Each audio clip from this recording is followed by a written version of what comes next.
কেন? কারণ কিম প্রতিটা মিনিট তার পাওয়ারকে হারানোর আতঙ্কে দিন কাটাচ্ছে। সে মনে করে যুক্তরাষ্ট্র ও সাউথ কোরিয়ার মতো শক্তিশালী দেশগুলির আক্রমণ ঠেকাতে একমাত্র এই অস্ত্রগুলি তার ভরসা। কিন্তু কিমের কেবলমাত্র অস্ত্রের প্রতি ফোকাস থাকার কারণেই তার দেশের জনসংখ্যা দিনে দিনে কমে আসছে। কারণ এখানের নাগরিকরা বেসিক ফ্যাসিলিটি না পাওয়ায় বেটার ফিউচারের জন্য একের পর এক জীবনের রিস্ক নিয়ে দেশ ত্যাগ করে চলেছে।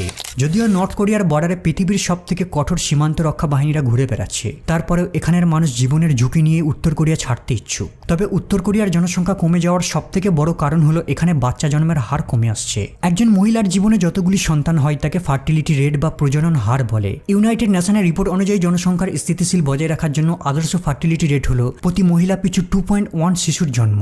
একে বলা হয় রিপ্লেসমেন্ট লেভেল, মানে প্রতিটা জেনারেশনকে প্রতিস্থাপন করার জন্য যথেষ্ট সন্তানের জন্ম। কিন্তু বর্তমানে উত্তর কোরিয়ার ফার্টিলিটি রেট প্রতি মহিলা পিছু 1.79, আর গবেষকদের মতে ভবিষ্যতে এই জন্মের হার আরও ধীরে ধীরে কমতে থাকবে। মানে উত্তর কোরিয়া